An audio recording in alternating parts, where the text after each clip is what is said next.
Evening, people. Liverpool have put a stinker of a performance in, losing 3-0 to Atalanta, out-muscled, out-thought, out-pressed, out-footballed. I could go on and on and on. One clean sheet in 14 games, 33 match, unbeaten match run at Anfield, come to a really shocking end, but it is what it is. And two boys who are disgruntled. Sarib's had a power cut. Liverpool, it seemed like, had a power cut tonight. Jake is far away from Anfield, but I wish I was as far away as him, because it felt like Liverpool were far away from Anfield tonight. What a shocking performance. One of the worst performances at Anfield, wherever it was. One of the worst performances of the season, Jake. I'd call that. I don't give a shit if we rested a few players. I don't give a shit if we didn't take it seriously, as some people are suggesting. But that was a really abject performance. But before that, mate, how are you? Well, it's been a tough few days since Old Trafford, and today's gotten a little bit worse. So, outside of that, everything is fine. But we're not doing so well when it comes to Liverpool Football Club. I can tell you that right now. Are the wheels coming off, Jake? No, the wheels are not coming off. Okay. Well, Van Dijk, Sarib has just commented. He said, if you don't believe, there's no point going to Italy. Would you go to Italy? Don't care about this nonsense. All these players coming out saying we need to believe, we need to believe. What do you expect him to say? Go put a performance out on a picture about believe. Every week you put out a new Instagram post. Oh guys, yeah, we need to go win. We're still in this fight. Go flipping fight on the pitch then, crying on Instagram all the time. When you have 90 minutes on the pitch, you get absolutely done by Atalanta at home. Are you taking a piss? I'm fuming. And then you put that performance out at Old Trafford. You can't win that game either. And then you go, oh, yeah, lads, we're still in this fight. And then you do the same thing 4 days later. And you're going to post another Instagram post saying how we're so upset about us not winning the game. And then you can do the same thing next week and the same thing. And then we're not in this title race. Oh, we're so unlucky to not win this league. No, you're not. We're shit. That's why we didn't win it, bro. I'm tired of this nonsense, bro. Jake, let's try to put some perspective. Let's try to put a bit of structure to the show. We normally always start with the lineup. Let's go back to the lineup. Liverpool's will always concentrate on. Were you happy with it? Tsimikas hasn't played. Feel like Tsimikas hasn't played for 6 months. But I don't want to put it on you, but you feel like that this is our secondary, priority this year as we go into the business end of the season, and rightly so. But were you happy with the likes of Tsimikas starting this game? Yeah, I mean, listen, I've mentioned it the entire week, whether it's been in the group chat or it's been to individuals, in separate messages. And I don't think anybody really cares about this competition. However, when you lose in the manner that we lost today, obviously it's a little bit different. But you can't have it both ways. You can't talk about, resting and saving the big guns for the bigger matches, the Premier League matches. And then when you make too many changes, now people are saying, well, we shouldn't have made 6 changes. We should have made 2 or 3 changes. You just can't have it both ways. Am I okay with the lineup? To answer your question, I am. I was a little bit surprised to see Konate starting. But other than that, I didn't have a problem with the lineup. I don't think anybody looked at that lineup, an hour before the match said, oh, we're going to lose, 3-0 at home because of this team. Nobody said that. So to blame it on the lineup, I don't think is the answer here. Sarib, just staying on the lineup, this team was good enough to beat Atalanta 3-0, just like Jake says. But I'm going to come to the structure. I'm going to come to the manager. I'm going to come to Liverpool's tendency to get involved in the basketball type of games. But just sticking with the lineup, this is a team, the commentator mentioned that, he thought that this was a wrong time for Atalanta to play Liverpool because they've just come out of a really good spell and they were struggling. The sixth in the Serie A league. Liverpool, with the team that they put up, it should be good enough to beat this side. Why do we always struggle with teams who have a different type of play, a different style of play? Why is it always us? If I had the answer to your question, Asim, we wouldn't have lost that game today, but I don't. Like it's just constant repetitiveness this season. It's happened over and over and over and over, and we've gotten away with it week after week after week after week after week. But when you chance your luck enough times, your tail gets pulled on and you fall to the ground. And today was one of those games where you underestimate the opponent. You think you're too good. You think you get too naive, too complacent. Business end of the season. Think you can make 17 changes every single week and expect to display the same level of performance is so naive. I'm not even going to blame the manager or Jurgen Klopp, but I think it's embarrassing to take the piss in the Champions League, in the Europa League quarterfinal like that against a team that's clearly half decent because they made it that far in the competition. Like they're not a bad side. You can see that the way they played today, and from what they've done in previous years as well. They've won at Anfield before, by the way. Let's not take the Yeah. piss. It might have been COVID, but they won this ground before. So we need to put that wrong right, and we haven't. And they absolutely battered us, and we deserve it because the more we play like this, we're going to catch up to us eventually. We were warned. We were warned many times. But Liverpool don't take warnings unless the warning shot has really been fired. But who's that on then? You just mentioned that we've lost to him a couple of years ago. Gasparini, I think, was in charge. They had a similar player where we were playing all this man-to-man marking. If we weren't warned, if we didn't really see it a couple of years ago, why didn't we see it today? Or didn't we prepare for it? Prepare for it. Sorry, Liverpool played like a side that lacked ideas, or do they just always get involved in these types of basketball matches where we think we're better than the opposition? Yes, granted, no problem. But sometimes, even at this level, I know it's not Champions League, you still have to have a certain level of respect, a level of preparation towards a side that is awkward to play against. But tonight, Liverpool looked sluggish. They were getting dragged from pillar to post, and the gaps were huge. The distances between players weren't right. It's because we were playing their game. We weren't saying, okay, we know how you play. We're going to control the game, and then we're going to make you adjust to our way of playing. It's always basketball, where most occasions where 1v1 situations, we're the better team and we've got the better players, we'll come out on top. Well, how many times do you come up with this sort of style? Like, I can remember a couple of years ago when Leeds won Anfield, they gave us a few problems. But it's Liverpool and a Jurgen Klopp side that has transitioned into a more control type of side, but it still goes back to those olden days where we make average opposition look better than they are. Yeah, I mean, it's the way that we play, and you can blame, Klopp's philosophy, you can blame the individual players, but at the end of the day, the structure at the back is where we lack. Whether it's bonehead mistakes that we've seen countless times, over the years. If it's like you said, leaving individuals in a 1v1 situation, or getting carved up too easily with one ball through a turnover, it's the same situations over and over. But at the end of the day, it's the style that we play, and Klopp refuses to want to adjust in that style and play a little bit more conservatively. And to be honest with you, I it's hard for me to say this, but I don't necessarily blame him for that, because if you can't take your chances with the style that we're playing right now, you're not going to take your chance if you're playing more conservatively. So, I mean, you can't have it both ways. You can't play more conservatively I and understand score that. more goals. I understand that, Jake, but Sharon makes a good point. We had no intensity and our movement was non-existent. For the latter part of that comment, I thought sometimes we were too ragged in positions where we were sort of going and sort of trying to play their basketball type of game. Too many rotations.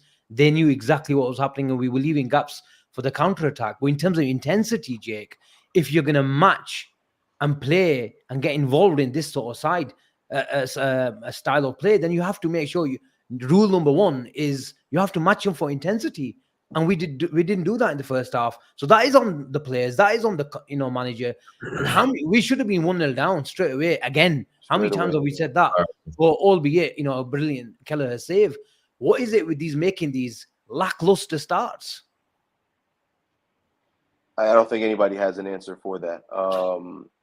But look, I mean, just last week we were off to a brilliant start. I mean, save for the first 4 or 5 minutes of the game against United, maybe not, but after that, for the remainder of the first 45 minutes, we were brilliant, and that ended up doing us almost no good. So it's really hard to put your finger on it. But listen, we talked about this at Old Trafford, and it really starts, at least for tonight, with the man-to-man marking, and the way that that puts the onus on Kelleher. And I mentioned this to you at Old Trafford. He does not have the long ball. I kept track almost for the entirety of the first half of his long ball accuracy. He didn't complete a pass. I'm not sure he completed a pass the entire game. And I'm not talking about a short pass. I'm talking about a long pass trying to find a one-on-one situation, 40, 50 yards downfield. I don't think he completed one of those balls the entire match.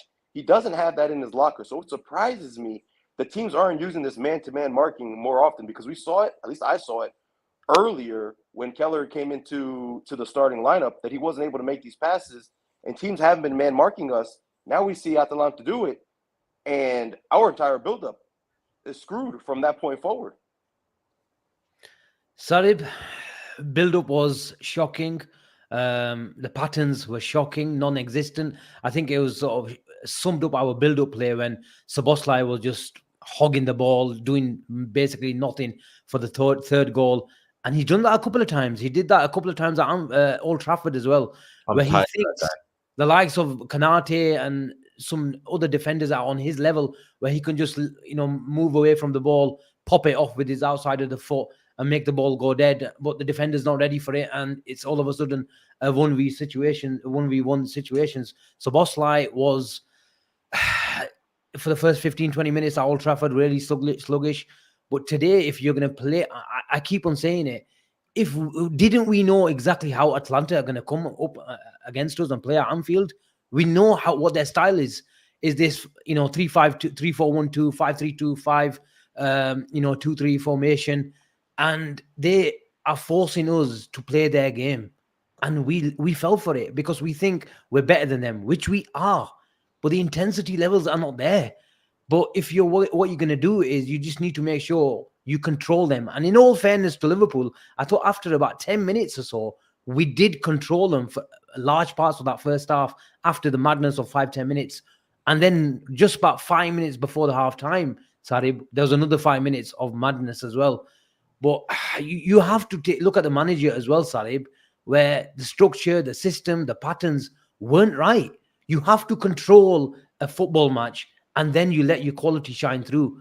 And Liverpool, on too many occasions against these type of teams, Jurgen Klopp, it just gets too, I don't want to call him stubborn, but maybe tries too hard to sort of implement his game on another manager. And we come up unstuck, especially if you make a few, changes on the night, because all of a sudden, when you make a few changes, albeit, as I said, we all agree that this team was good enough to beat Atalanta today, but it doesn't send the right signals to the other team. It gives them a bit more encouragement, doesn't it? Yeah, of course. Like I said, it's all flour, no cake, Asim. Like you can't expect to keep the same level of performance when you change half your team in the midweek. I'm not saying the team wasn't good enough to beat Atalanta, but like you said, if Atalanta knew when that team sheet came out, Liverpool were going to make dozens of changes. They knew it, and we knew that too. And I'm not saying that's the reason we lost. That could be a factor as to why we lost the game, because sometimes to build momentum in a season, especially in a run, and you need to build consistency within the team. And when you're going for a title, especially with a new squad like this, you need to have them play together. But also we need to manage minutes as well. So it's kind of like two ends of the stick. Like, which one do you go for? And I wasn't annoyed at the lineup. I'm going to be honest. I wasn't annoyed with the lineup. I don't think there was a problem with the lineup. But what I'm annoyed with is that you can clearly see a problem. Identify the problem. Why do you need to wait till halftime to change that when you can clearly see that we're getting outrun, we're getting outdone? There's nothing's going for us. And then you bring on Szoboszlai. It was an absolute disgrace in the game. He's been hogging the ball for the last 6 weeks, and he's done nothing with the football again. He's done the same thing he's done for weeks and weeks and weeks today. So we are 1-0 down. He comes on the pitch and we lose 3-0. I'm not going to specifically blame him, but players like him, they need to really step up their game, because he cost £70 million in the summer, by the way, and you were really, really good. And now you're starting to show like all this nonsense that you're doing with the football. And I'm not disrespecting him as a player. I think he's a fantastic player, but some players need to take responsibility. Virgil van Dijk as well, one of the top players at this football club. He's coming out posting Instagram posts about how he's so sad about not winning the game. Go lead your team then. Go lead your team to a win. Go be a Liverpool captain. You've been on this stage before. You've won the Champions League. You've won the Premier League. Go lead this 11 to a win. but you can't do that. All you're doing is tweeting Instagram pictures saying how sad you are. You can't flip and beat Atalanta at home. You're gonna say to me you're being reactionary, Sarib. I'm not being reactionary because I've said this to you for weeks, Asim. This performance like this we've been putting out for weeks and weeks and weeks. We're getting away with it. How many times have we played teams that have millions of chances? You saw it on the weekend, right? We were absolutely battered Manchester United. We don't take our chances. They get 2 of their chances and they score. A better team puts those chances away against us, and that's a completely different game. Brentford away, they had numerous chances to win. Even Brighton at home, you said we battered them, Asim. They also had chances in the game. We give teams opportunities in matches that we're not supposed to give. What I would say, Sarib, the Brighton game, I think after a long time, we had more possession than Brighton. On many occasions, they've had more possession. Brighton have With had a more home possession. team, Asim, with a home No, team. even at home, sometimes they've come up with have more possession than us. Brighton live off possession. Their whole system is built on positional play and possession. That's how sometimes they go to at the Etihad and they get 40% in possession at the Etihad for a team like Brighton is a lot. But Jake, a lot of people are saying we look tired. We look tired, and we've been talking about intensity levels. We put a lot in. The squad have given a lot, 71 points. Jurgen Klopp has mentioned, when asked about the top 5 attackers, missing a lot of chances. This is not just about the attackers. Do the team look tired? Are you concerned that I've already asked you about the wheels are coming off? Are the wheels coming off? But in terms of intensity levels, is it too early to ask that question? Is it too early? Absolutely not. It's not too early. It's hard to argue against somebody telling you that the team looks tired. In addition to being tired, I would just say, I think we squeezed all the juice out of some of these players. Yeah. I think that's in line with maybe some of them being tired or just getting everything out of some of these guys, like a Gomez, for example. He hasn't been as good as he was, for the first half of the season or 60% of the season. For the last 20-30% of the season, he hasn't been as good. Tsimikas just isn't good enough in general. So I'm not going to say we've squeezed all the juice out of him because we haven't gotten much out of him, but he's just not good enough. Endo's performances have been slowing down a little bit. Kelleher, the first goal that he conceded today, and I'm not going to say he's slowing down because he's still been pretty good, but the first goal we conceded today was a very, very soft goal for us to concede. I talked about already his long-range passing. So when you force him to beat you with his feet long range, it's a challenge for us. So maybe we've squeezed the most out of him. Jake, just touching on that, Kelleher, you mentioned it when you were next to me at Old Trafford that you're concerned about his little low, sort of chips above defenders are good. And we were talking how big, the Anfield, Old Trafford pitch was. And I was saying to you, Edison makes it look really small. But to be fair, you can't really compare him with Edison because he'll make a lot of people stupid when it comes to ball distribution. But you have to give credit to Atalanta because they squeezed Liverpool. Many teams come with some tactics, sort of commit 4 or 5 players on their press, but leave their defensive line 5 yards deeper. They didn't give a shit that we had Darwin Núñez and the likes of who was else, like McAllister, even though he's not going to run beyond you, but mainly Darwin Núñez. Just by Darwin Núñez being on the pitch, a lot of teams, a lot of defensive lines stand 5 yards deeper, but they squeezed us and they were aggressive. And when Tsimikas got on the ball, their right back was touch tight. And that's what man-to-man marking is. They were forced us going backwards. But just going back to Kelleher's chips, is he was forced to play the ball in areas where whether it's Núñez starting from a left position on the goal kick or Gakpo coming from out to in, is if you're going to play those long balls or even little lofters, you have to make sure you win the first ball. And we weren't winning the first ball. And Darwin Núñez is not strong enough in the air. He doesn't hold. Gakpo at times is, but if he's coming from out to in, he's running at speed. It's very hard to hold the ball if you're going to run at speed towards it. And Atlanta's tactics from our goal kick were perfect. Yeah, this is why I'm reluctant, even though I said it's hard to argue against us looking tired, because after that performance, you can very well make a case for that. But I'd be, closer suited to arguing that we were just tactically beaten today, because it all starts with forcing Kelleher on the ball, making that long range pass, which he's not capable of making, which I've talked about with you and Saj privately. We didn't win any of those aerial duels, not even one of them. And then not only do they win the first ball, if there's a second ball situation, they won almost every single second ball situation as well. Yeah. So that's going to boil down to tactics. So it was very, very challenging for us just to even get our build-up going. And you have to give credit to Atalanta for that. Absolutely, 100%. So I would be more inclined to say that it was a tactical beating that we took today, rather than it being, us being leggy or tired or knackered. But at the end of the day, the reason why I'm saying that the wheels aren't falling off is because we're getting some big guns back. And these guys should be fresh because they haven't played in ages. Jota's back. Trent's coming back. Ali should be back soon. I know it sounds crazy, but I don't think we're done just yet. Maybe in this competition, yes. And I couldn't care less about this competition, of being honest.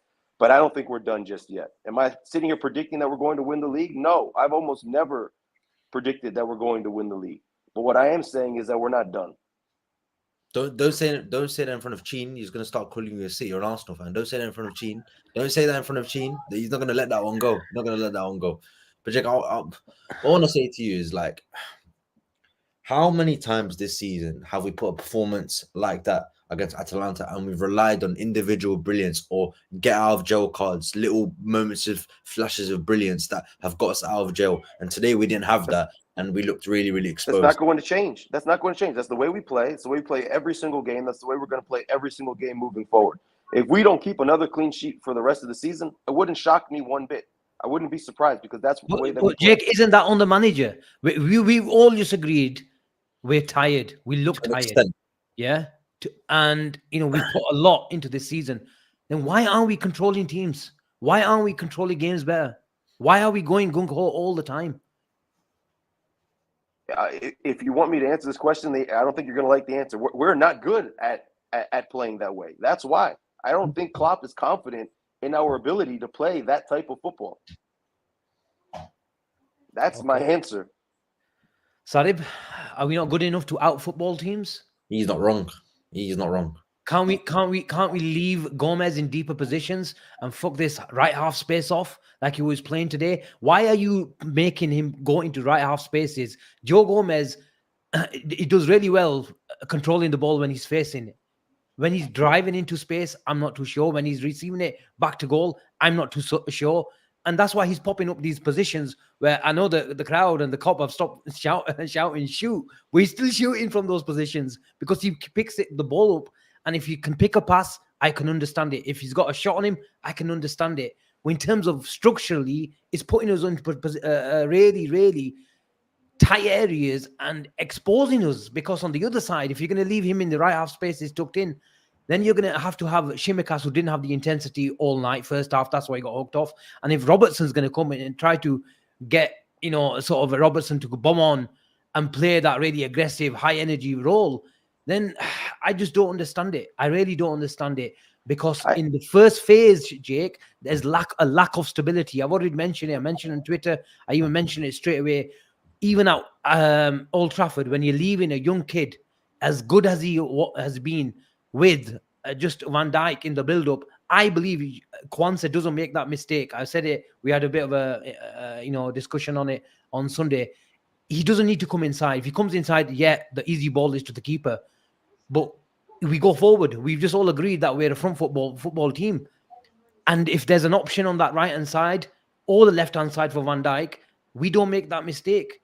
I just think sometimes we can control the games better. What chances did we create today, especially in the second half, that you can look to and say, okay, had we played a more conservative, a more controlled style game, we would have done better? Because we didn't create chances in the second half as it is. Yeah, because Jake, we chased the game. We go gung-ho. And we still didn't create any chances. I just remember the Nunes in the second half. It is, because it's very hard to really, go from gear 2 to gear 5, Jake. We're at home, man. We're at home. We do gear 2 to gear 5 every week. No, come on. But it's not going to happen every week, Jake. To be fair to Liverpool, they've been doesn't coming happen. back. How many You're right, times it do we doesn't come back from happen a goal every down week. this It didn't season? happen against United, and it didn't happen again today. Against United when? Sunday. But Sunday, As look, Sunday, to be fair to him, that first half performance was good. It was high risk, but we created good chances. We created good chances. And what happened? Look, we missed chances. This I put is- it down to Kwanzaa cost this- us the game. Cost us the game. But this That's is not my down to argument. Joel Kwanzaa. That is not down. That's nonsense, Asim. You talk a lot of sense, but that's nonsense. You can't say that's because of Joel Kwanzaa when your attackers have 8 chances and are putting them all wide. Yeah, but we were in 5-0 control. in the first We half, were in, Asim. we were in control up until that That's not point. the point, Then Asim. here's the point. You can't, because we lost that. We didn't lose that game because of Joel Kwanzaa. We lost that game because our attackers can't put the ball in the net. What did it? Isn't it? Look, I'm not blaming Kwanzaa. He was Let me ask always. you this. You just said it's Joel Kwanzaa. Let me ask you this. No, Are you what I'm saying confident? is Let he's me ask he's you a going to make a question, Asim. mistake. He's a kid. But Forget what I'm the saying is mistake. the game changed at that point, Sarib. Forget the mistake. Are you confident that if he doesn't make that mistake, United doesn't get another chance and capitalize it later course on they in the would. game? Because Not we give like- away no, chances. We would give you- away chances every single week. But Jake, not like that. No, not like that for sure. But without the penalty, we don't score another goal the rest of that game. So what I'm saying is, if Kwanzaa doesn't make that mistake, you're confident we see that game through 1-0? No way. I don't. Always Oh, gonna no, have a- say that again. Say that again. You're breaking up. Kwanzaa doesn't make that mistake. You're confident we see that game through 1-0? No way. Look at No, this. no idiot. way. Look at this idiot. Good local accents here. We have here. How many times have you lot been to Anfield? Back to where you belong, lads. Tourism FC. A Chelsea fan coming and accusing us of tourism. I'll remain respectful. Thanks for the views, though. Thank you. Yeah, what an idiot. But you know, if I could, we could show you our Anfield tickets or away tickets. Only if we could show you. But anyway, And let's they're move almost on. 10 times this season between home and away. Exactly. But anyway, Jake. But look, what I'm saying is, look, Jarell Kwanzaa has been absolutely brilliant for us. A proper footballer. What a footballer he is. What a defender he is. And he's only going to get better. But Jake, I'm saying in terms of structure, if he's Listen, got option on the right hand agree side with or the left everything hand that you're side, saying. I agree don't with think that. he makes that mistake. 100% he doesn't make that mistake. And you're right. The game is in control up until that point. That mistake changed the game. I don't argue against that. But my question to you is still the same. We don't concede there. You think we're seeing that game through 1-0? There's no way. Another situation happens. We make another mistake. Another opportunity. No, I'm not saying somewhere, necessarily. I'm not and we concede. necessarily saying. I'm not necessarily saying we win that game 1-0, Jake. But I think we win it 2-1 or 3-1. I'm not confident in that. We've had the lead against United now 3 different times. Twice in the FA Cup, gave both those up, and then another time last weekend gave that up. Yeah, but I the mean, reason why we're giving up chances, Jake, is what my point is. Structurally, when I agree Liverpool, with that. that I'm first not half, arguing Jake, against that. that first half, Sarib, was really good football, but it's really high risk. When we start making a short pass, not necessarily like Jarell Kwanzaa's and we get punished for it, a shit pass in midfield, we don't have the structure to fall back on. So why are we playing? Why are we playing like that then? This is my point, where we sometimes have to make sure where we look a bit boring for 10, 15 minutes. That's what I want Liverpool to do. Arsenal went to Etihad and were boring for 90 minutes and still could have won that game. Arguably, they'd say they still created the better chances. That's why they're top of the league. Yeah. That's why. That's what my point is, Jake. We don't play well that way. That's why. We don't play well that way. We can't. We don't have the personnel. Not under Klopp, we don't.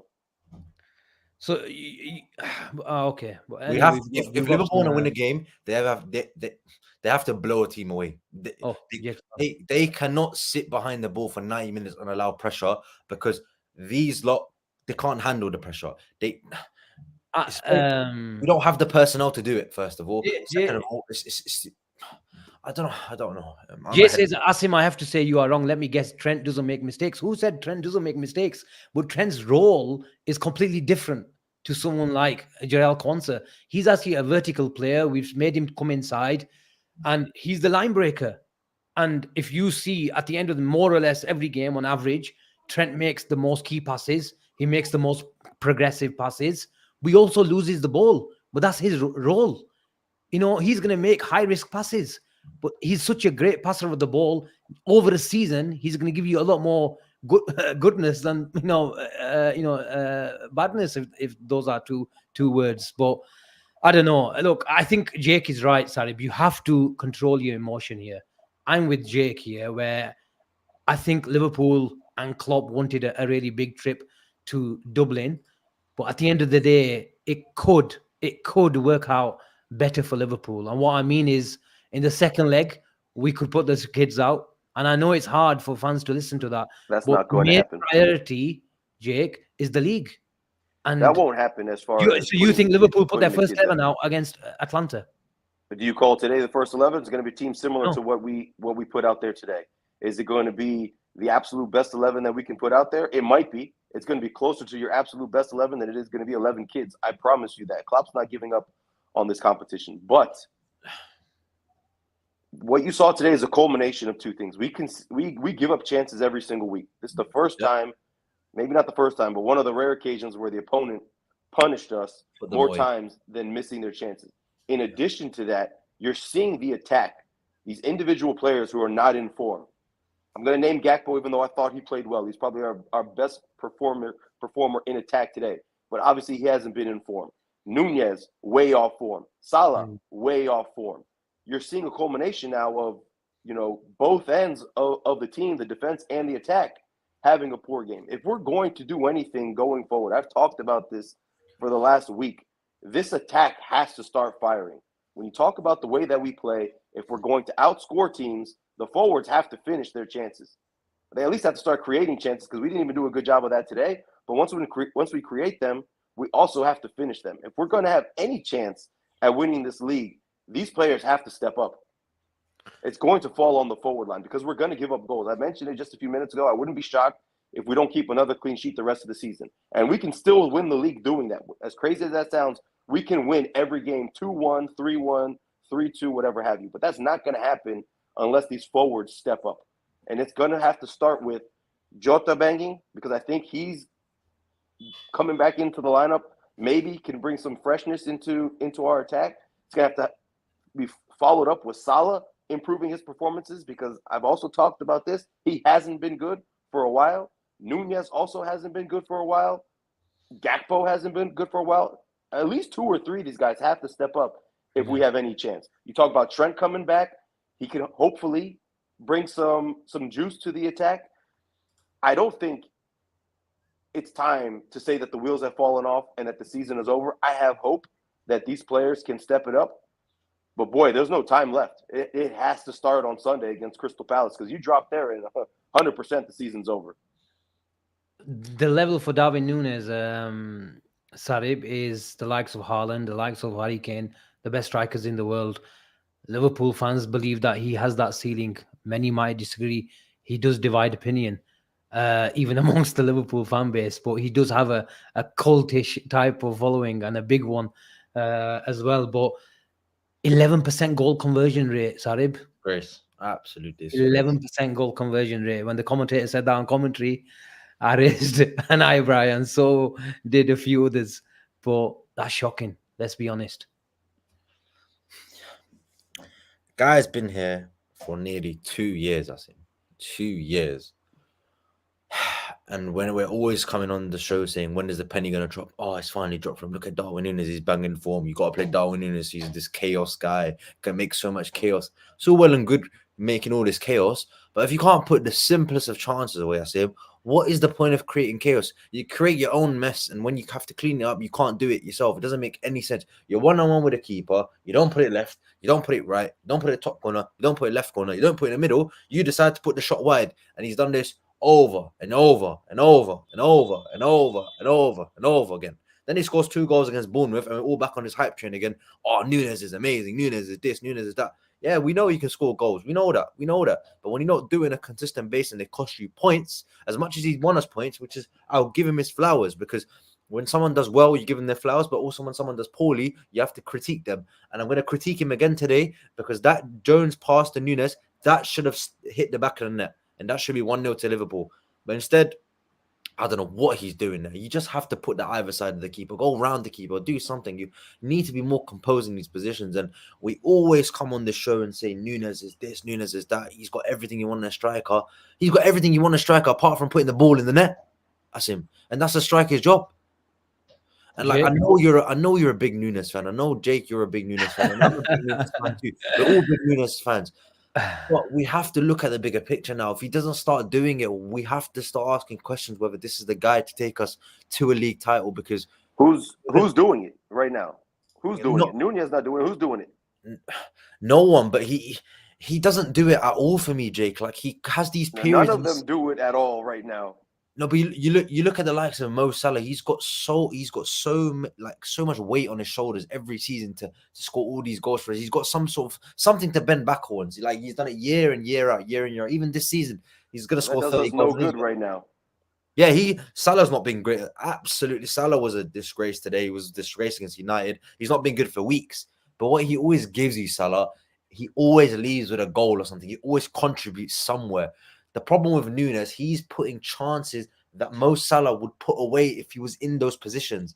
And Jake, you know this because we've seen Salah one-on-one with a keeper. How composed is he in front of a goal? And you'll say Nunes is young. But Jake, you're one-on-one with a keeper as a striker. That should be your bread and butter. That should be your bread and butter. His attempt at the first half was shocking. I mean, to say that was an embarrassment would be an understatement.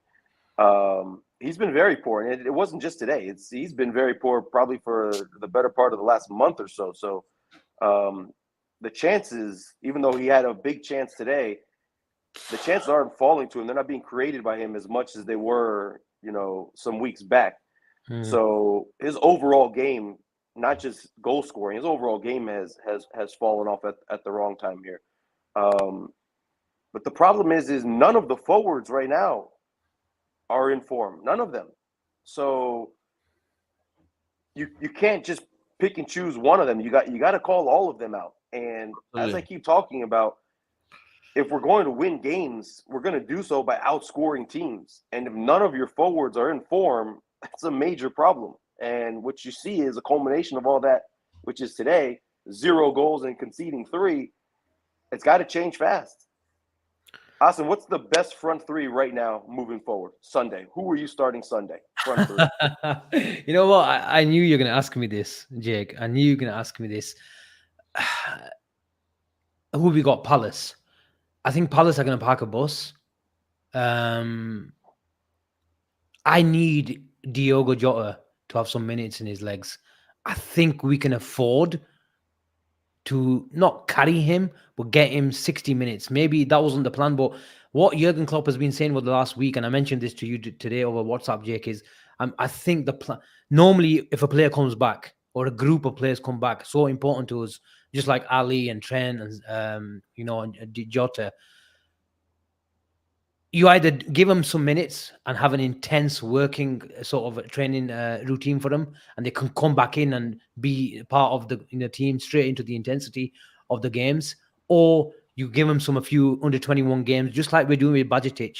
And it's interesting to see that he only mentioned Stefan in giving him a few games because he's been out longer. The way I think their training program has been set up is throw him into the deep end, and because we've got no choice, Jake. We need to win it for Klopp, as everyone's been saying it. We need to win it. And I'm encouraged. So who starts? I think Jota starts. Okay. I think Jota starts, but I start Jota on the left with Darwin Núñez interchanging. Sarib's not going to like that. But just my point on Darwin Núñez, I'm an absolute huge fan, and I'm not going to, not be a fan just after one night.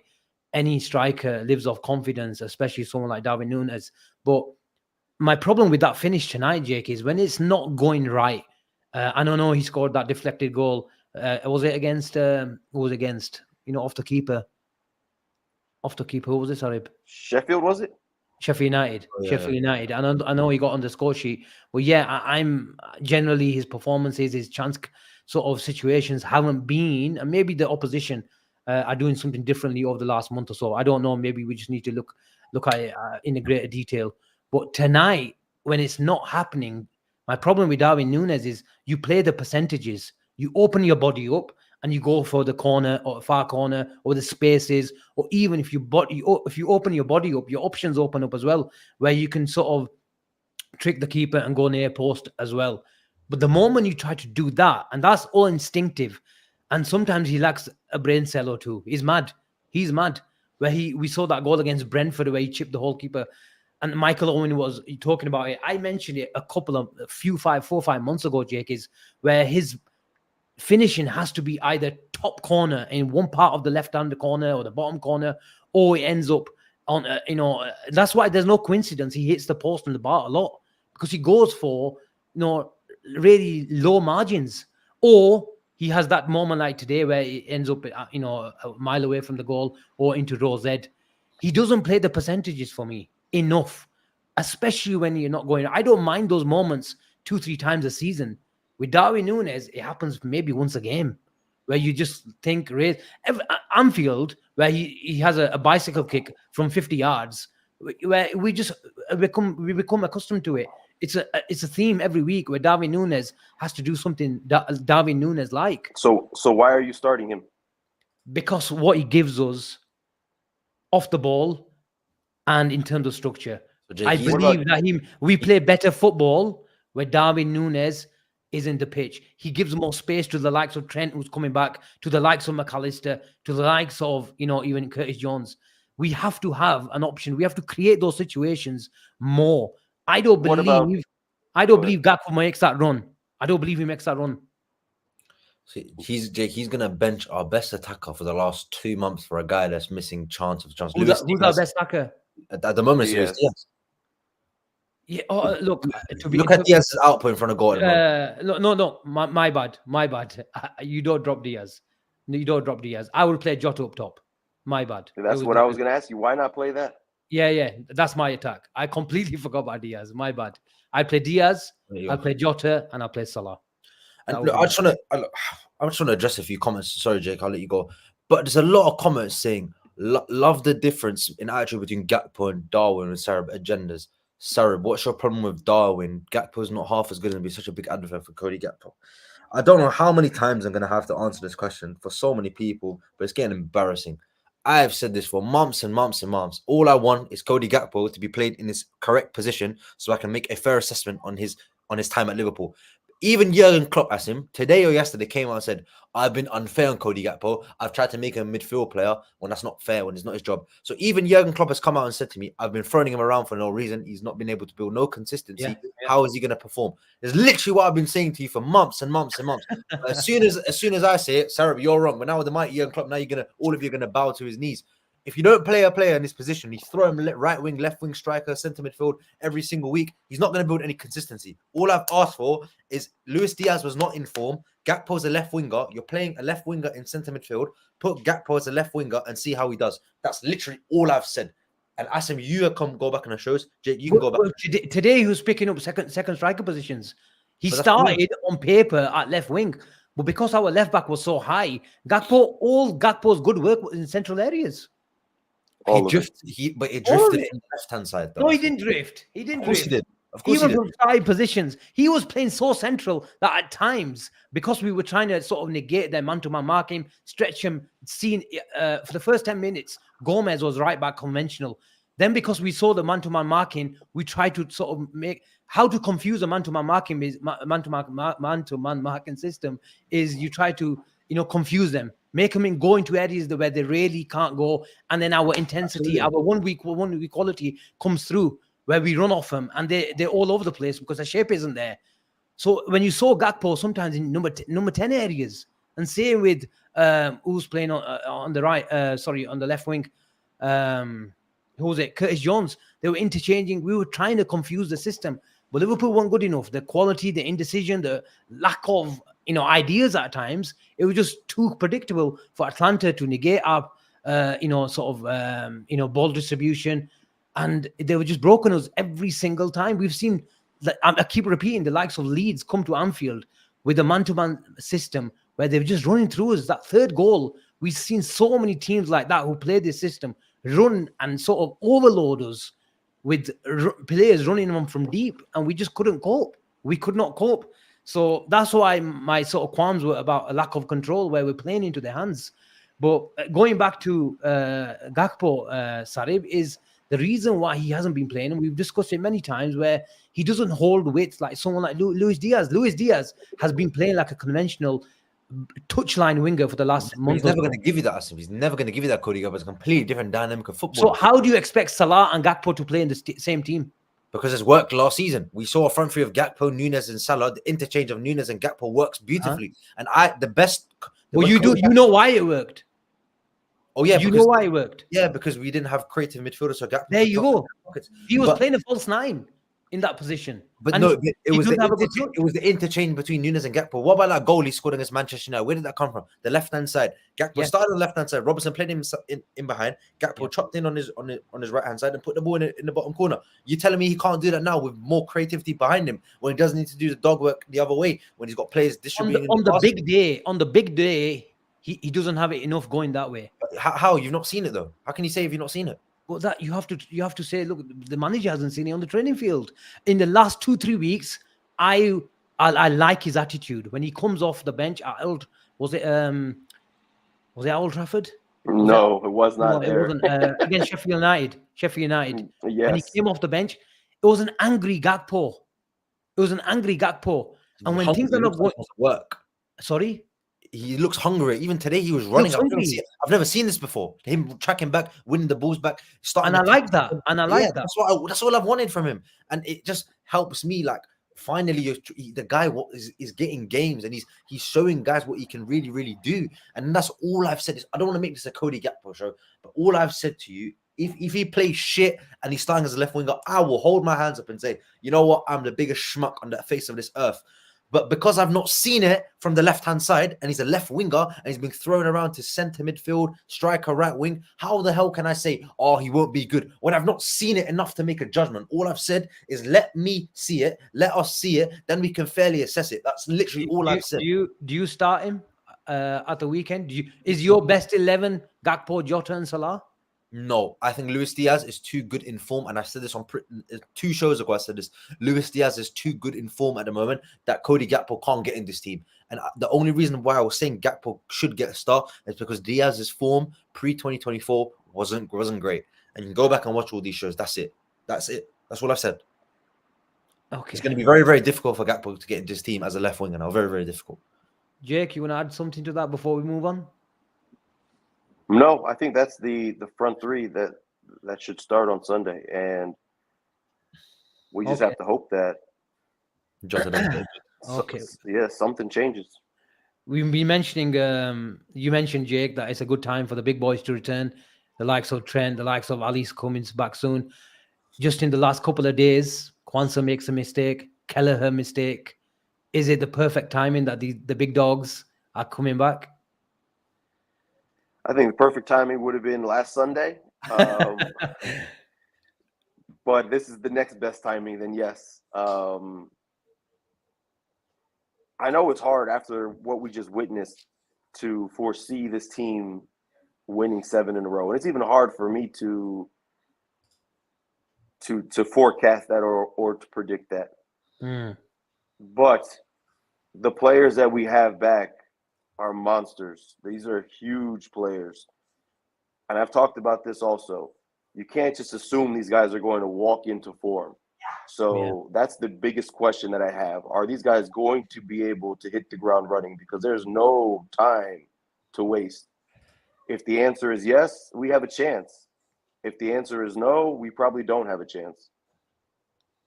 Sarib, Jay says, let's not get carried away. Remember, Alisson made a mistake against Arsenal. Alisson wasn't great, to be honest, in a few big games this season. But generally, yeah, exactly. Generally speaking, sorry, big players do turn up on the big occasions. If anyone's got credit in the bank, it's Ali and the likes of Trent and the likes of Jota.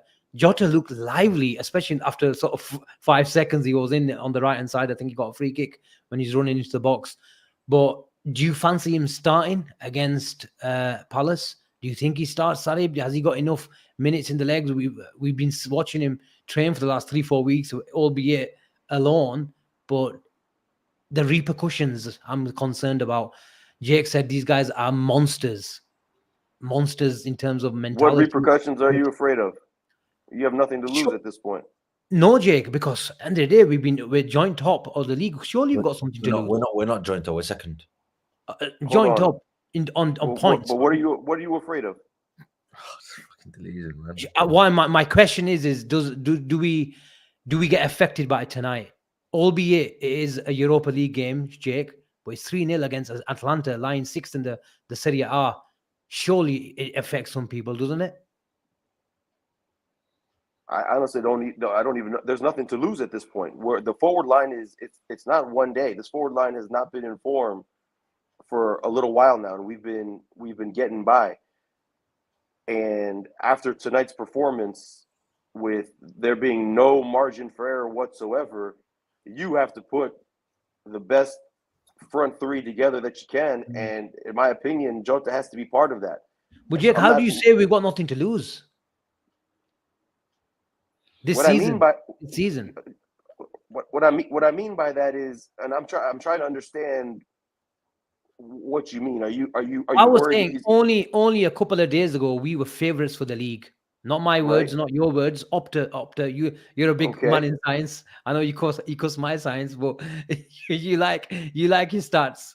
I think Liverpool were 44% in favor of winning the league. Correct me if I'm wrong. Yeah, more or less, you're right.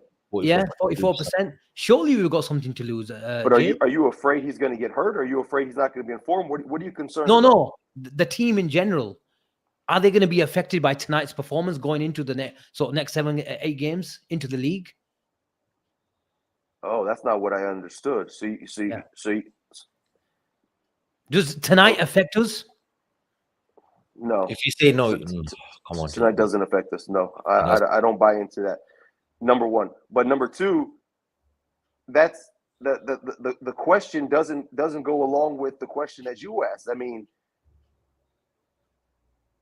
if the answer to that question is no or yes, it doesn't impact whether there's a title to be won or not. I mean, it is what it is at this point. We have to win every single game.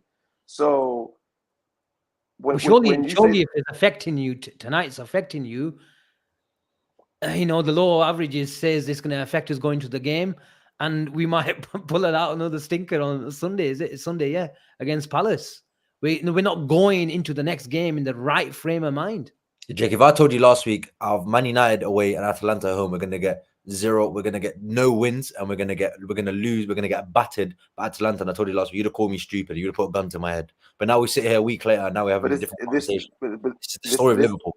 But this is not a mental issue with the team. The team isn't not winning games because of mentality. This is a very, very big misconception that people have when they're watching TV and they're saying the players don't want it bad enough.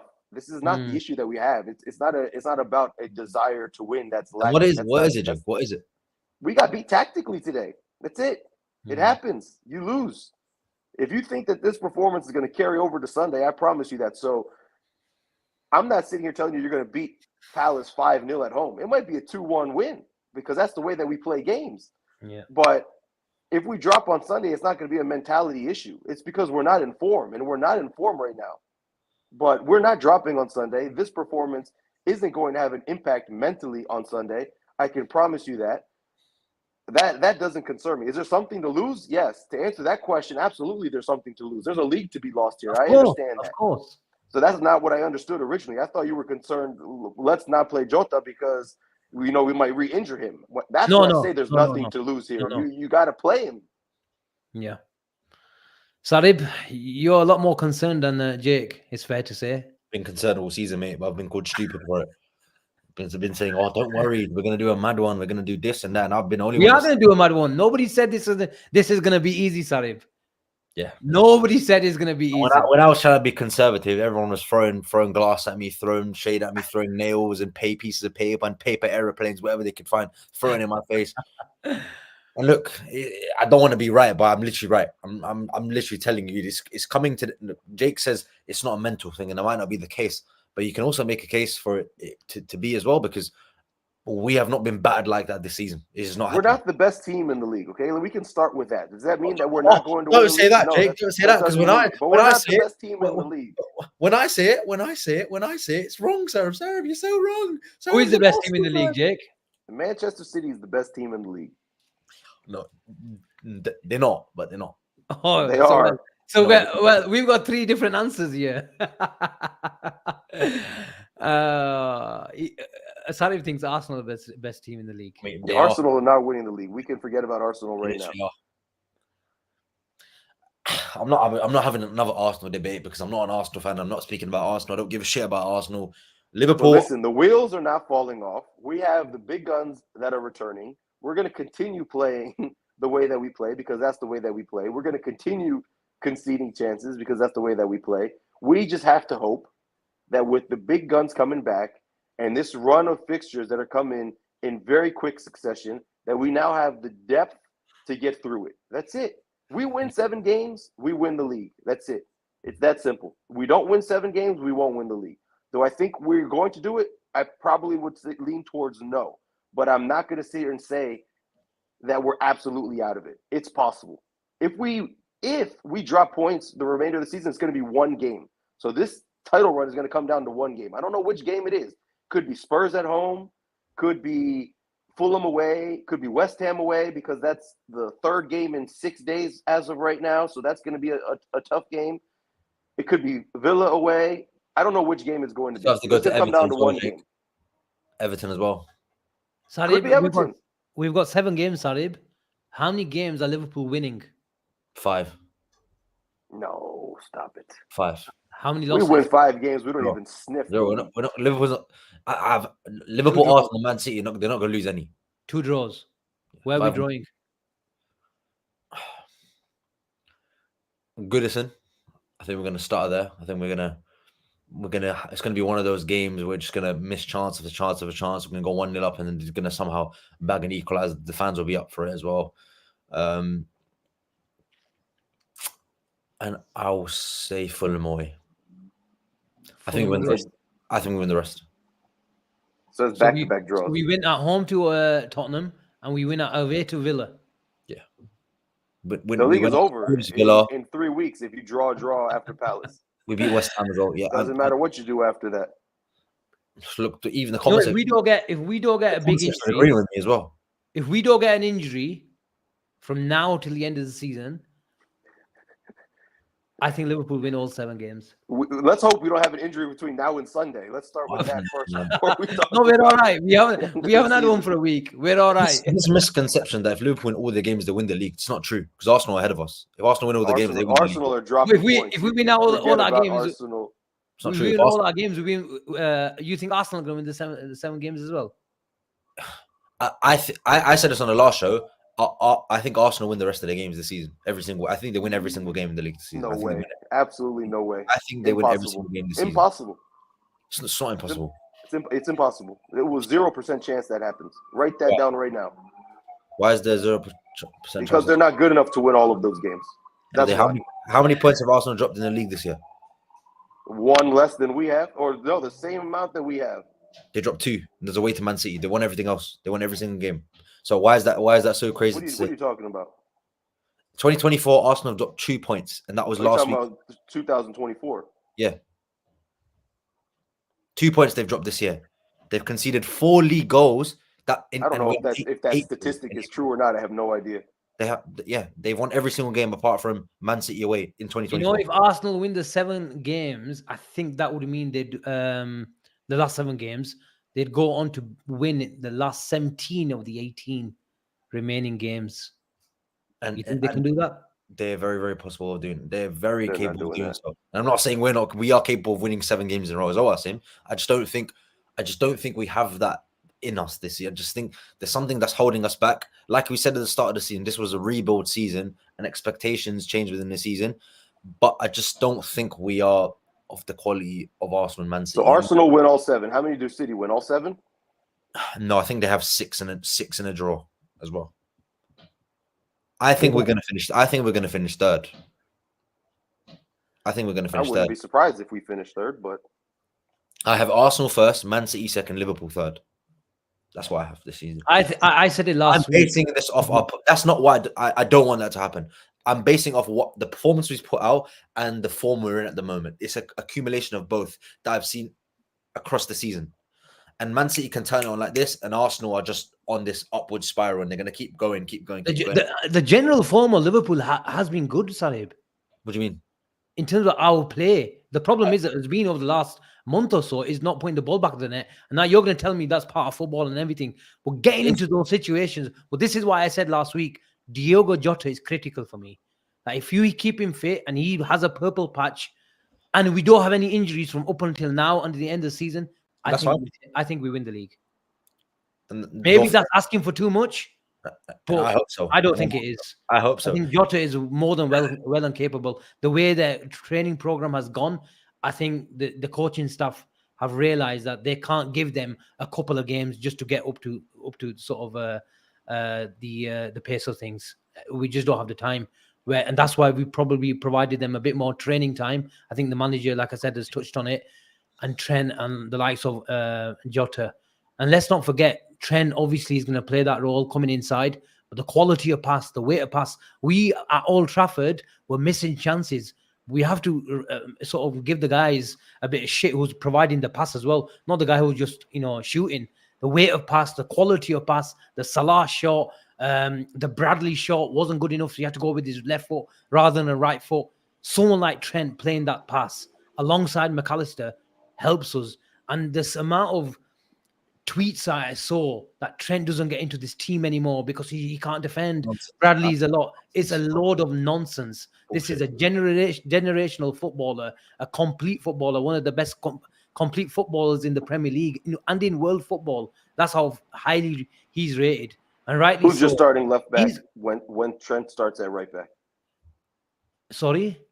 Who's the starting left back when Trent comes back in at right back? I'd go Gomez. Absolutely. He's nailed on for me as well, Jake. I'd go Gomez. It's a bit boring, inverted commas, but with Curtis now, I like that. And if you want Jota to play, Curtis and Jota can interchange. If it's going to make sure Gomez sticks as the last line, Ben White role, Kyle Walker role, we can do that. And you can give some extra license to Trent, whether he wants a bit more conventional or if he wants to come inside and join Endo and let's, McAllister. I think he's much better suited at left back than right back, Gomez. Yeah. And the thing is, we've got, the option of both fullbacks coming in. He's fairly comfortable. He's played the number 6 role, obviously not as good as and technically gifted as Trent, but we've got that option, Jake. And all I've been talking about the last 2 weeks is when we do lose the ball, when we do go for a bit more risks, especially against a low block, then we do have an extra man in the last line. We're just not always man-to-man, 2v1 on the halfway, 2v2 on the halfway line with, people running through the midfield just like tonight. But tonight was a complete, different, way of playing that we were faced. Not many teams play like that.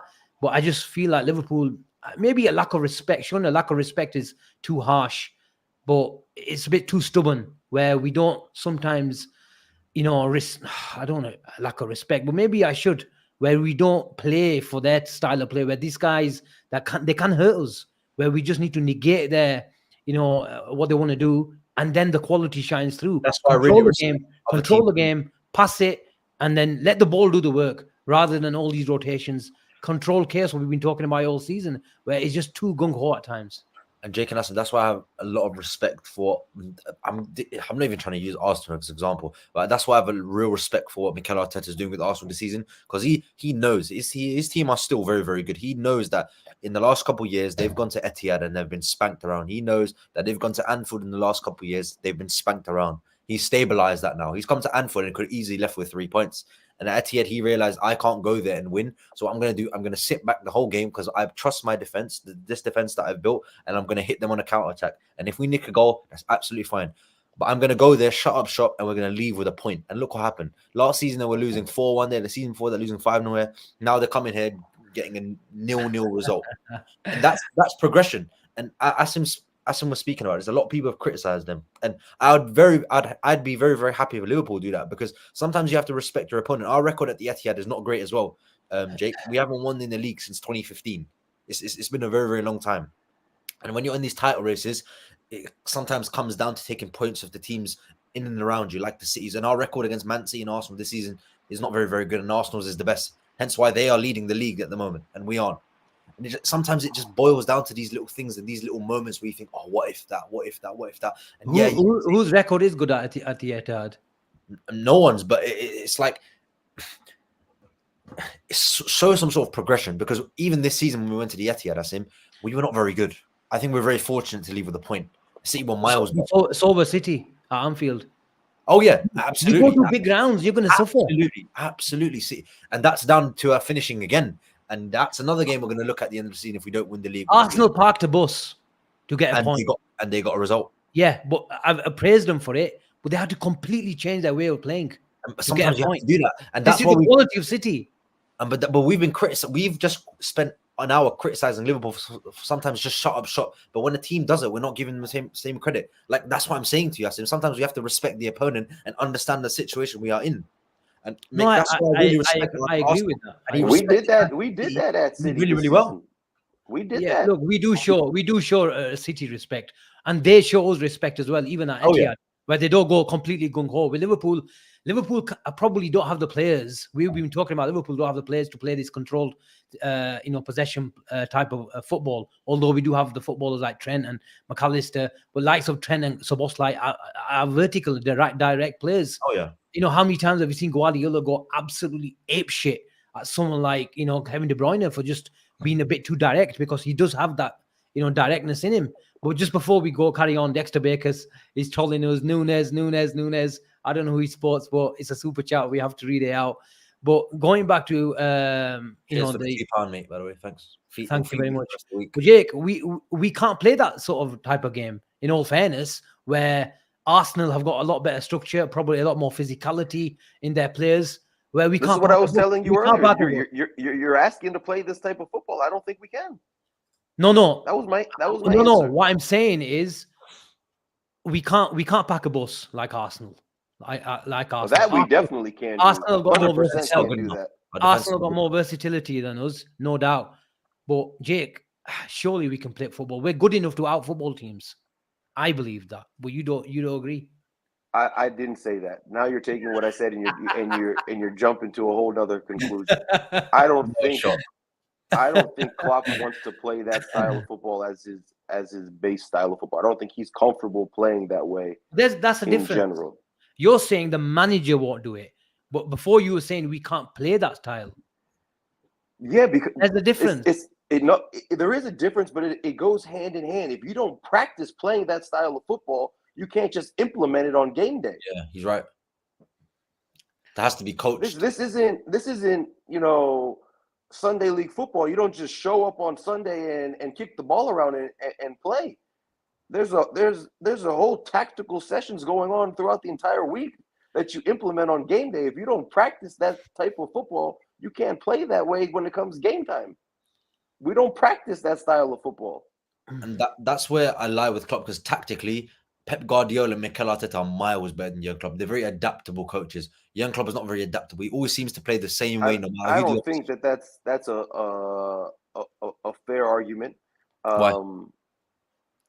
Because we've seen him adjust, and we've seen him make plenty of very good in-game adjustments that have worked out throughout the entire season. But like, if it's not working, Pep and Mikel would rip up the blueprint and just, especially with Arteta this season, he'll rip up the blueprint and do things to get the result. Whereas Jurgen Klopp, even though that could be the downfall, and Postecoglou does the same thing. They play the same way, and if it results in them losing the game, absolutely fine. And Postecoglou did this against Chelsea early in the season when they lost 4-1 when they had 9 men. It comes down to the team taking the personality of the coach, and you see that with all three teams. The personality of our coach is the way that we play. And the personality of Pep's team is the way that they play, and the personality of Arteta's team is the way that they play. So you can't ask Klopp's team to play a style that he's uncomfortable playing. And he's talked about it himself. He said about other teams, the way that the way that they play, he couldn't manage a team that way. And that's what he's referencing. So he wants his team to play a certain way, and he's rigid in that thought. And he doesn't shake away from that. But Jake, and that's what you see. but Jake, isn't it a concern where we're getting too emotional at times? You've seen the manager. I know he's an animated coach. By the way, Ben is in the house. He's part of 1892 podcast. Go over, give him a like, follow all the great work these guys do, and Ben especially is always expressing his thoughts on Twitter. I think that's his. Ben, just put your Twitter on the comments as well. A top guy. And a passionate Liverpool fan, one of the most passionate Liverpool fans, as you can see in the comments as well. And it's really nice to see him in the comments. But he says, worry for me, lads, is Liverpool won't win anything conceding like we are. The sluggish starts, Jake, and the way we're conceding. Even tonight, in the last, I said one clean sheet in the last 14 games. For a title running team, a title chasing team, that's surely concerning. But in terms of emotion, are we getting too emotional at the business end of the season, Jake? What do you mean by that? Where we're playing the occasion rather than the opponent. The club loves. Are we getting too involved in we need to win it for Jurgen Klopp, a farewell season? Are we too involved in that sort of emotion? No, I mean this is similar to the other question that you asked me. I don't. Early signs, I know. I don't buy into any of these things. I think the players give 100% of their effort every single game, and the result 9 times out of 10 doesn't come down to a lack of effort. You can talk tactics, you can talk execution, you can talk finishing. These are things that have an impact, obviously, on the result of a game. But I don't think it's because emotion. I don't think it's because of a lack of effort. But nobody says lack of effort. I'll give you an example. At 1-0 down, I think it was the second goal, and he's done it a few times, Jake, where he showed some energy, but he's showing the energy in the right areas. Andy Robertson pressed for the sake of it, created that 2-in-1 triangle. A cross comes in, and our distances between the two centre-backs are massive. Schumacher scores with a great finish. It's that emotion, just headless chicken running, headless chicken type of running, where it's, all gung-ho, even on and off the ball. These teams, even they lie 6th in the league, they're good enough to break out with it. Right, but why is that? Why do you label that as emotion? That's the way that we play every week. Yeah, but it's showing the emotion in the right areas. When we played Manchester City, even at Anfield in the second half, we weren't all gung-ho. We let them have the ball in certain areas. We were going, the triggers, the pressing triggers were at the right time. We were initiating the press at the right time and then going and hunting impacts. But you can't go alone. Yeah, but we don't get that right every single week. So when you get it wrong, you can't just say that it's – I'm trying to understand what you mean by emotion. Are you talking about from the players? Are you talking about from the manager? Are you talking about from both?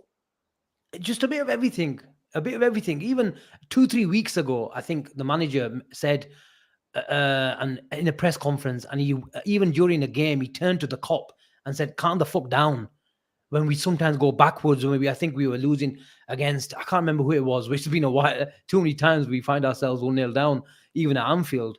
And he mentioned it in the press conference that I'm glad the calmness was there today, and even the latter part of the match, where the emotion, the anxiety was creeping into the stands. And surely, if that sort of anxiety is in the stands, it's going to translate onto the players, no? Yeah, I mean, we've seen now. I've forgotten which game it was. Also, where he gets a little bit nervy for the fans, and he gets nervy for the players. So absolutely, that does happen. I'm not saying that doesn't happen, but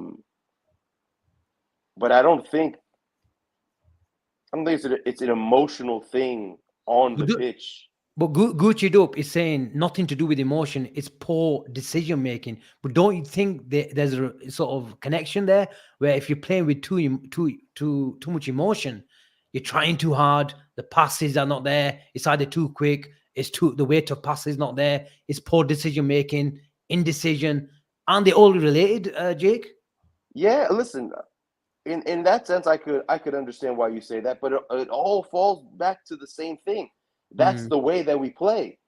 When we start 0-0, when the game starts 0-0, the game plan is all out attack, we're going to leave our defense in 1v1 situations if you guys can put them in those situations, and we're going to outscore you. We go down 1-0, the philosophy stays the same, the intensity ratchets up, and we, if you want to call it emotion, the emotion ratchets up a notch, and we got to go and outscore you anyways. So That suits us better, though, the Jake. style, That suits us it better. does suit us better. We're better from behind than we are from ahead. Oh, yeah, we showed it today, didn't we? Today's one of the very few occasions where we didn't show it. But Sarib, Jake is 100% right, isn't he? Oh, he is. He is. At 2-1 against Sheffield United, a lot of teams will not shut up shop against Sheffield United, but control the game. If they have to go sideways, Liverpool kept on going. The energy that Robertson, and he changed the game, to be fair. No, because they're there for the taking, us, and these teams are there for the. You can see it depending on the opponent. They're there for the taking. You know when you can get 1 or 2 against an opponent, and when you're looking at Burnley and Sheffield United and Luton, no disrespect to them, we've been. I don't know if we went 1-0 down to Burnley, but we went 1-0 down to Luton. We went 1-0 down to Sheffield United was 1-1, but we let these teams back into the game. Luton led us at Anfield, and then we came back and beat them 4-1. Sheffield United was 1-1 for large periods of the game. We ended up winning 3-1. Burnley as well. Yeah, I think it was 1-1 halftime, was it? Or was it 1? They equalized straight after halftime. I can't remember, but at one point in the game, it was 1-1 or something like that, and we ended up winning the game 3-1. This is not uncommon for Liverpool to go 1-0 down against Brighton at home again. Another game we were 1-0 down in, even against the bigger teams, Jake, Man City, Arsenal. We've been 1-0 down, and we've shown resilience in these games, Jake. And surely that it means something. yeah, because it's not hard to understand why. If you go 1-0 down against a team like Palace, for example, on Sunday, they're going to be content being up 1-0, and they're going to just try to hang on at that point for a 1-0 win, or even a 1-1 draw. They're going to be content with. So yeah, they're going to try and take a chance if they get another chance, but the quality probably isn't even there if they do get another chance. Absolutely. So it's going to be very easy. I don't want to say easy, but it's going to be more common for us to be able to see that game through 2-1 than it would be versus a far more quality opponent. So my point is, with 7 of these matches left, how many of these teams, even if you're down 1-0, really concern you where you can't come back and win that match? Not many of them. Maybe Spurs, maybe Villa. That's about it. But I think with the way Spurs play, Jake, they will always give you chances anyway, because Ange Postecoglou doesn't change his philosophy for any opponent that he plays. And I think he's going to go to Anfield and look at this Liverpool team and think, licking is that we can get something here. We'll catch them on the break, because we are betting them in the attack. We are betting them in the attack. And their record there is not great as well. So my point is, the way that we play with the teams that we're facing, it's not out of the question, in my opinion, even though this even sounds crazy to me, that if we concede every single game, you can still win all of these games 2-1, 3-1. I agree. And I think this point in the season is just about getting those wins and just building that momentum, because at this stage of the season, Asim, it's not about keeping the goals conceded down. It's about getting the wins. It's the business end of the season, Asim. In this time next month, in about a week, we're going to be announcing the Premier League winner.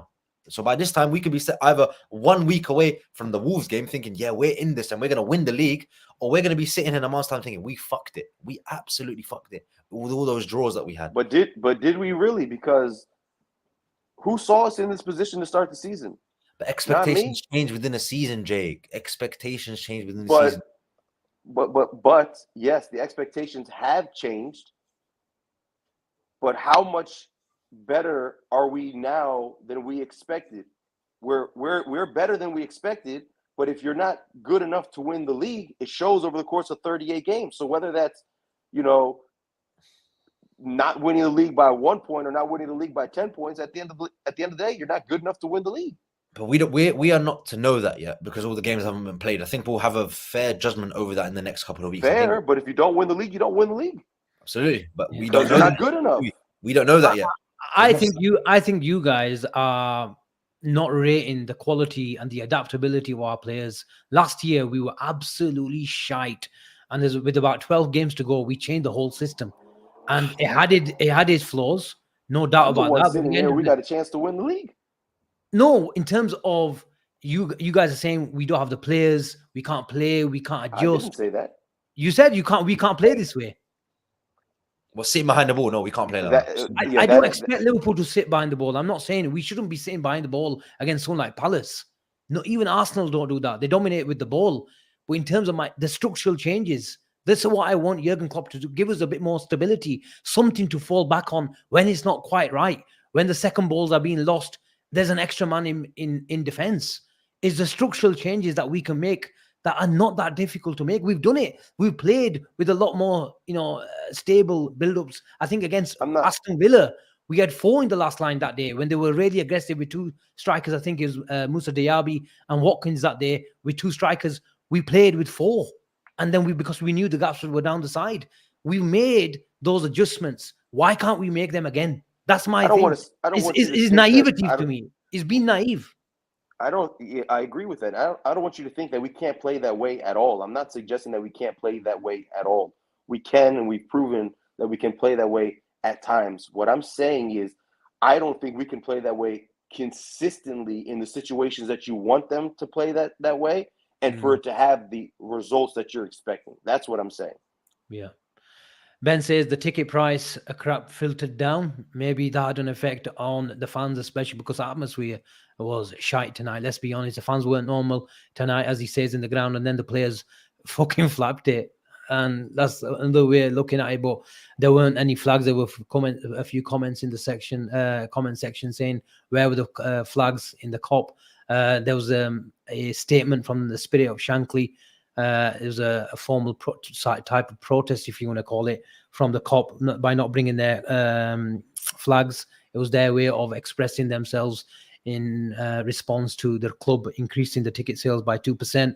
And the flags are back, and it'll be an official tribute to the 97, the Hillsborough 97 this weekend against Palace. But just shifting towards Sunday now, putting yourselves in Jurgen Klopp's shoes, Sarib, how do you manage this situation? It was a really buoyant last 3-4 days, seeing the likes of Ali and Trent and Jota coming back, but this is a different type of test now. It's a different type of situation for the manager to deal with. We have to put this game away to a side because we've got Palace on Sunday and it's one of the 7 finals. Yeah, and that's what kind of pissed me off about Liverpool, because you said we're already looking at the final in Dublin, but then on the other hand, we have to look at game by game. No game's going to be easy, Asim. That's why it really annoyed me when Liverpool were talking about allocations in Dublin. We're going to have a fan park opening, all this nonsense. We're not even there yet. And that performance today showed why you can't take any. Why you can't let your foot off the gas and take every team serious. I'm not going to say it's going to be a confidence. It's going to hit our confidence per se, because we should be beating Crystal Palace no matter what form we're in. I just want us to build some momentum now, Asim, because the season, you say it's a long way to go, but it's going to be done in a month. Games are going to come thick and fast. Europa League, there are going to be stoppages for the FA Cup semi-finals that are going to be played. There's going to be teams that are going to have games in hand. So for me, it's just about getting points on the board, because it's always about getting points on the board and just having that little bit of leeway, because I always say it's better to have points on boards than games in hand, because those games in hand are not confirmed points. And as long as we've got the points, I'm happy. 7 more games to go. We can win every single game possible. Ugly, clean, I don't give a shit. As long as we could 1-0 the rest of the season, I don't care. We could 4-3 the rest of the season, I don't care. I just want these wins. I care. That would be bad for my blood pressure. 4-3 every week. So look, but this stage of the season, Asim, Jurgen Klopp's leaving. We're going to have a completely different dynamic in the summer. Just do it for him. Do it for us. We need to see a league title. I've never seen Liverpool lift the league title with fans. You lot might have, Jake might have seen it, you might have seen it, but I haven't. I haven't seen it. I want to see it with the fans. I want to go be able to celebrate with all my friends. I want to be able to go to a parade. I would miss out in 2020, and still that eats me up inside. So just for me, for all the Liverpool fans that deserve it, win us this league, please. Before we wrap up, Jake, we've discussed the Darwin Núñez situation, but at the end of the day, we are controlled by our viewers, and Dexter has sent a super chat. Thank you very much, mate. Big up for you. The super chat that you've sent in. We are starting a striker that changes the way we play. He takes low percentage shot, misses chances, and loses possession. We win the league if Núñez is benched. We've touched on it, but yeah, just some thoughts on the super chat. Jake? I don't think it's as simple as benching Núñez and you're going to win the league, because every other forward in the team right now is out of form. So I don't think it's quite that simple. But I've talked about it all night. At the end of the day, the run-in is going to come down to our forward line. And it's not one player. It's going to have to be a multitude of these players. I don't expect all 5 of them to all of a sudden hit form. But we need at least 2 or 3 of them to be in form, or at least over the course of the next 7 games, 2 or 3 of them to be in form at different times between now and the end of the season for us to have any hope. And that's a combination of Jota, Salah, Nunez, Diaz, and Gakpo. You can break it down however you want. And I know we talk about in situations like this that performances don't matter. We just won 3 points, and that's how I feel going into Sunday. However, if you're going to win 7 games in a row, you have to be in form. So I think performances starting from this point forward are going to be a little bit more important than we're accustomed to. And we need to start seeing some of these players start hitting stride. And it starts with the big man. Mo Salah has to get in form. And it has to start on Sunday. And hopefully Jota playing with him can help turn him around. And if those 2 can get in form, anything is possible between now and the end of the season. That's what I need to see. I like that. I think that's a very good way of finishing. These post-match reactions normally are meant to last about 40 minutes. I normally tell Jake, if we go over, we might go over about 40, 50 minutes. But today was an emotional one. And let's hope our match reactions aren't 1 hour, 25 minutes going forward, because generally speaking, they're the ones that we are really going for the players and team. And it's a long way to go. We have to provide emotion, but we also have to provide perspective with it. And that's why we're here. That's why you guys are in the chat today, providing a bit of perspective and therapy, because we all need to do it together. We all have to talk together. And yes, we were disgraced, but there's a long way to go. Bigger prizes, as Jake would say. Well, thank you very much. There were a lot of Arsenal fans in the chat tonight. A lot of Arsenal fans. Maybe you're getting a bit of a fan base amongst the Arsenal fan base, Sarib. I don't know. Maybe they're here to troll us. Or maybe They don't believe they're going to win the league. They need to listen to Sarib tell them that they're going to win the league. That's what it is. Hamad, they're talking about Arsenal fans. I know he's an Arsenal fan. He says, got to say, guys, been loving the last 2 episodes. Anyway, brilliant. Sorted. Thank you very much. It's a long way to go. We will be back against Palace. The King will arrive at the Palace on Sunday. Take care, and we shall see you very, very soon. But just before that, I think the Friday night show is back tomorrow. Chip and Chin, call it what you want. They change the name every bloody week. Avi asks me to change the thumbnail and to change the name every week. I told them a good name for Chip and Chin. I thought Chip and Chin worked. He wanted Friday night Gap Shop. Now he's not changing him because I'm not doing another thumbnail. It takes time. But anyway, thanks for all the time, guys. We shall see you soon. Have a good night. We see you soon. Take care. Bye-bye.